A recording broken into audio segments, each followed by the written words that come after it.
Welcome back into the Sports Source. This segment brought to you by, Daniel Hood Roofing Systems. You've seen him on the show today.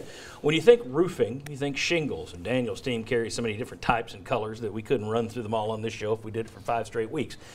But his roofing team is also all about guttering. And call him this week if you have a roofing need or if you have a guttering need. They have a gutter guard system that's excellent. It is exclusive to the Knoxville area to Daniel Hood Roofing Systems.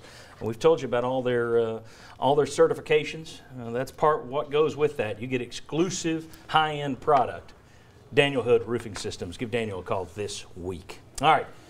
Very quick segment, gentlemen. We got some true or false for you guys. I'm going to give you get to say true, false, and give me a little bit of an explainer, all right?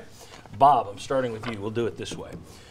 Tyson Helton has taken a lot of flack this year, but Barrett Jones of the SEC Network said yesterday that's not fair. And looking at tape, he said, hey, if you've got a bad offensive line, you have no speed burners on the outside, there's not a lot of plays you can call. True or false, Helton hasn't been as bad as he's been made out to be? I'm going to say true. He has not been as bad as he's made out to be. And here's the question. In Power 5 schools, where would Tennessee's offensive line rank? And I would say it would be down in the bottom 5. I haven't watched every school, obviously, but that's a terrible offensive line you have. So what do? I don't think you can do much. You could say it's much closer to CUSA than SEC. Yes. That'd be safe. All right, Josh Ward.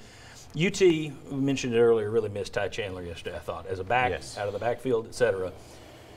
Here's my true false for you. Tennessee won't win any remaining game that he doesn't lead the offense in touches.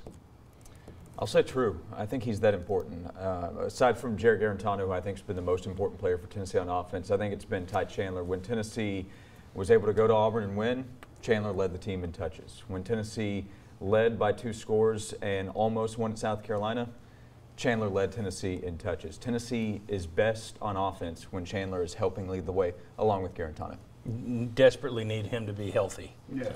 All right, Sterling Hinton. Josh mentioned Garantano. Jeremy Pruitt praised Garantano. Said he's still got to get rid of the ball quicker at times, but praised him for all the things he does. Oof, I don't want to spill my Smoothie King.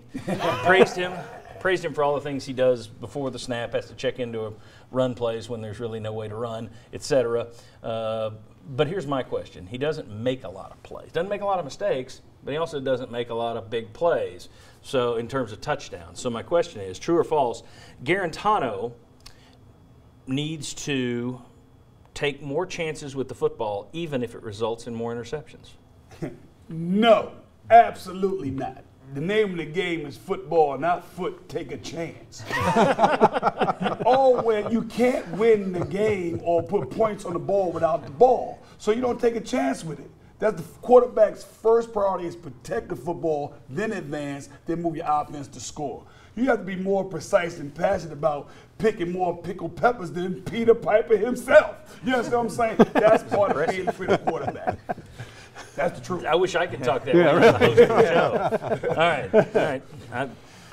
It's interesting. You could rank him high in the league if you're a guy that believes in taking care of the football. You could rank him lower in terms of quarterbacks in the league if you look at touchdowns only. He is a safe quarterback. There's no question. He's safe. He's safe. And tough. And tough, yeah. Okay. Chuck, here's your true or false. John Adams of the Knoxville News Sentinel wrote it last night. True or false, another 4-8 record is more likely at this point than the Vols making it to a bowl game. And I'm not saying 5 and 7. We're talking 4-8 is more likely than winning 2 of the last 3. True. Unfortunately, it also shows how important that South Carolina losing there was, because that changes a lot of things. But it's more likely that you're going to be the underdog, most likely, in all 3 of the next game. 2 of them at home. And who have you done well against in the recent series history? Kentucky has beaten you. Vanderbilt's beaten you 4 of the past 6. Missouri's scored a ton of points on you. Yeah, they've owned you since they came so, out. I mean, what makes you feel good about these final 3 games? Well, that was upbeat. Okay. Very good. When we come back, I'm going to ask Chuck to give us the Cavaleros line on the Tennessee-Kentucky game, and we'll show you there's actually a little bit of money flow. Chuck got some interest payments this week in our Beat the House segment. But also, we'll show you a couple of guys, one guy's just gone flat broke again, and we're not bailing him out. Another guy he has no chance of winning the contest. So we'll break it down for you. That's next. Tennessee-Kentucky pick next on the Sports Source.